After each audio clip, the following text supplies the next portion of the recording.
Merhaba oyunseverler, yepyeni bir OSM videosuyla yine karşınızdayım. Evet, bu arada bizi yurt dışından izleyen kardeşlerimiz için Arapça, İngilizce, Rusça, bir de İspanyolca altyazılar mevcuttur. Bilginiz olsun, videomuzda altyazı seçeneğine tıklayıp da videomuz hakkında detaylı bilgiye de sahip olabilirsiniz. Bu arada yine altını çiziyorum. Arkadaşlar, iPhone ve yurt dışındaki kardeşlerimize uygun fiyatlı coins satışlarım devam ediyor. İrtibata geçmek isteyen Telegram kanalımdan benimle irtibata geçebilir. Bilginiz olsun.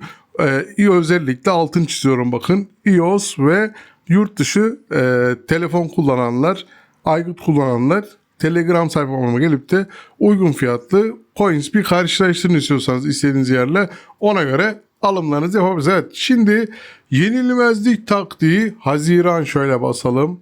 Haziran günceli de şöyle bir başlatalım. Like at, abone ol, tabii ki bu tarz videolar gelmeye devam edecek. Bu arada altın çizmek istiyorum tekrardan. Bu kime karşı yenilmiyor? Neden yenilmiyor? Mutlaka detaylıca dinleyin. Sonra vay fark yedim, vay adam şöyle yaptı diye burada ağlamayın lütfen. Tane tane konuşuyorum ki altyazı düzgün çıksın arkadaşlar. Evet, şöyle bir ikinci yarımıza da başlayalım. İlk yarımız 3-0. Bakın, bu skor değişebilir. Sizde 8-9 olabilir.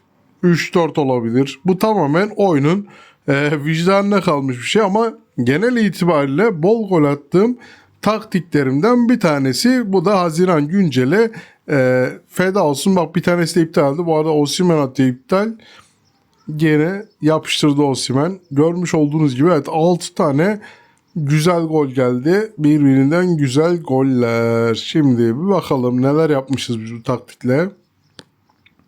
18 şuta 5 şut. %66 ile oynamışız. Şöyle göstereyim. Osimhen hat-trick yapmış bu arada. Bakın, burada değinmek istediğim ne var? 4-3-3-B. Yani ben 4-3-3 ile çıkmışım. Rakip 4-3-3-B çıkmış. Hemen geldim taktiğe. Ofansif orta sahanız varsa, iyiyse 4-3-3'a, defansif orta sahanız varsa, sağlamsa mutlaka 4-3-3-B olarak da kullanabilirsiniz. Hiç sorun değil. Burada önemli olan bu takımınızın tabii ki dengeli bir takım olması. Şu an benim takımım dengeli değil, ama rakibime göre bazuka gibi bir takım, öyle söyleyeyim. Çünkü önemli olan kime, nasıl, ne zaman kullandığın kısmı. Hemen geldim burada. Rakip ne gelmişti? 4-3-3-B. Biz ne yaptık? 4-3-3 aile arkadaşlar. Kanatları kullan. Görmüş olduğunuz gibi. Hakem sarı, hakem de agresif. Yeşille mavi de, pardon. Evet, sarı hakem de agresif.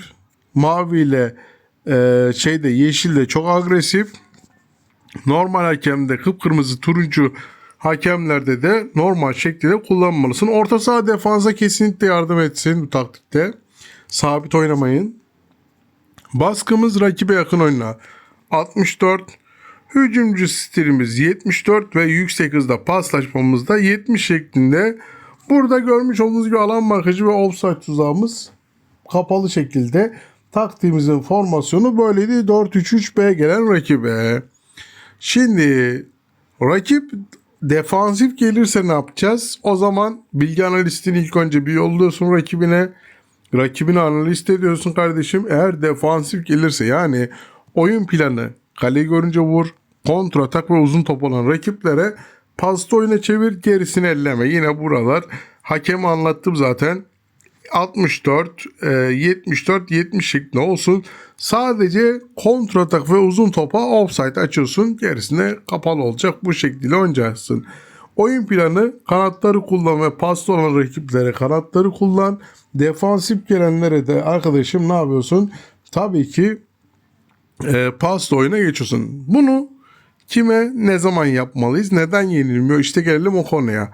Evet arkadaşlar, rakibiniz oyunu bırakmış, oyunu salmış bir rakipse, atıyorum siz 90, rakibiniz 66-70 civarındaysa, deplasmanda evde direktmen analistini at, oyun planını gör, ona göre taktiğini ayarla ve bombalamaya başla.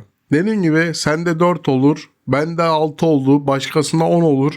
Benim 12-13 gol attığım taktikle şey de var. Videolarım da var. İzleyebilirsiniz. Öyle hani vaat vermek değil tabii ki amacım. Sizi bol golde eğlenceli bir şekilde videomu izletirken bir de avarajla en azından geride değil de ileri gitmenizi sağlayacak bir video arkadaşlar. Bunu dediğim gibi oyunu salmış oyunculara ve botlara karşı rahat yapabilirsiniz. Yenilmez bir taktik. Kolay kolay öyle kırmızı kart yemezseniz, ne bileyim yani anormal bir şey olmazsa bazen, çünkü 20 şut atıyorsunuz, 3 tane şut yiyorsunuz, 1-0 yeniliyorsunuz. Değişik bir oyun. Biz algoritmanın gereklilerini yapacağız. Analistimizi açacağız. Oyun planını göreceğiz. Oyun planına göre antisi yapacağız. Antisini zaten sizde değerli dostlarıma anlattım. Bu şekilde kullanırsanız sizi asla kolay kolay üzmeyecek bir taktik. Bunu dediğim gibi 4-3-3A, 4-3-3B olarak rahatlıkla kullanabilirsin. Burada senin defansif orta sahan ve ofansif orta sahan senin oyun taktiğini belirleyecek kişi. Dengeli takım yaparsan hele var ya, yani takım akar resmen, öyle söyleyeyim. Çünkü taktiğe güveniyoruz, bol gol atmasına güveniyoruz. Özellikle form kısmı, bakın eşit rakipseniz form kısmı kırmızı ve turuncu olan oyunculardan ilk 11'de en az 3-4 tane oyuncu varsa bu rakiplere de gönül rahatlığıyla evde deplasmanda saldırabilirsiniz kardeşim. Ama dikkat edin. Dikkat etmeniz gereken ne var? Bu oyuncular size ne yapabilir? Tabii ki kamp atabilir. Kamp atarsa artık o kırmızı, turuncu oyuncuları artık görme. Burada artık sen kendine başka bir taktiğe geç ve önlemini al. Ya kamplara karşı olan taktiğimi kullan, ya sen de kamp at, başka bir taktiğe geç. Çünkü oradaki o kamp olayı senin kırmızı ve turuncu oyuncu görüşünü bozacaktır. Seni etkileyecektir. Dediğim gibi Telegram sayfamıza gelmeyi unutmayın. Orada dediğim gibi özellikle iOS kullanıcıları ve yurt dışındaki kardeşlerimiz Telegram kanalıma gelip de fiyat alsınlar. Dediğim gibi aldıkları yerlerle kıyaslasınlar. Kesinlikle benim fiyatlarımı bir görsünler, ona göre karar versinler. Yaklaşık bayağı müşterim de var.